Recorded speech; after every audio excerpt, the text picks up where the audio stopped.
ആദ്യ കാലഘട്ടത്തിൽ വീഡിയോ കണ്ടിട്ട് ഇപ്പോൾ വിദേശത്തൊക്കെ പോയിട്ട് ജോലി ചെയ്യുമ്പോഴും അവിടെ വെച്ചൊക്കെ കാണുന്ന സമയത്ത് അവരുടെ അവിടുത്തെ ഒരു ജീവിതത്തിൻ്റെ സ്റ്റൈൽ വെച്ചിട്ട് ഇവിടെ അവർക്ക് നല്ലതായിട്ട് ജീവിക്കാൻ പറ്റും.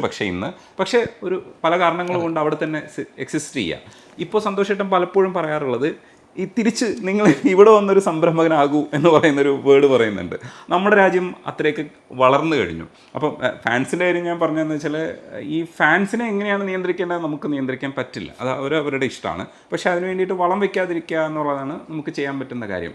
ഈ പറയുന്ന ഗൗരവം രജനീഷിനും ഫാൻസ് ഉണ്ടായി കഴിഞ്ഞു. അതെ കുറച്ച് ഫാൻസ് സൂക്ഷിച്ച് വർത്താനം തീർച്ചയായിട്ടും വാക്കുകളൊക്കെ വർത്താനം പറഞ്ഞാൽ പോലും പോയിട്ട് എഡിറ്റ് ചെയ്യേണ്ടി വരും. ഇത് പൊളിറ്റിക്കൽ കറക്റ്റ് അല്ലെങ്കിൽ പ്രശ്നമാണെന്നുള്ളതാണ്.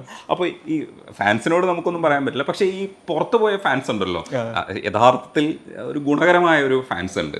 അവരവിടെ പോയിട്ട് അവർ പല രാജ്യങ്ങളും സന്തോഷേട്ടൻ കാണിച്ചു കൊടുത്തൊക്കെ അവിടെ പോയിട്ട് അവർ ബിസിനസ് ഒക്കെ ചെയ്ത് സന്തോഷേട്ടനെ കാണിച്ചു തരും. ചിലപ്പോൾ ഞാൻ അന്ന് പറഞ്ഞതിന്റെ ഞാനതൊക്കെ കാണാറുണ്ട്.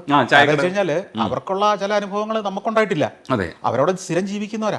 അവരുടെ റിയാലിറ്റിയുടെ വേറൊരു ലോകം നമ്മൾ കാണുകയാണ്. ഇപ്പൊ കുറച്ചുകൂടെ ആ ഫാൻസ് അവരെ നിന്ന് പഠിക്കാൻ പറ്റും. തീർച്ചയായിട്ടും.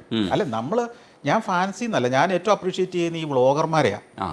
ഈ വ്ളോഗേഴ്സിൻ്റെ അനുഭവങ്ങൾ, അവർ പോകുന്ന വഴികൾ, അവർക്ക് കുറേയും കൂടെ ഫ്രീ ആയിട്ട് പോകാൻ പറ്റുന്നതുകൊണ്ട് അവർ കുറേയും കൂടെ നമ്മൾ പോകാത്ത വഴികളിലൊക്കെ പോകുന്നുണ്ട്. അവർ ഈ പുതിയ ഏത് മാറ്റത്തെയും സ്വീകരിക്കുകയും അക്സെപ്റ്റ് ചെയ്യുകയും ചെയ്യുന്ന ഒരാളാണ്.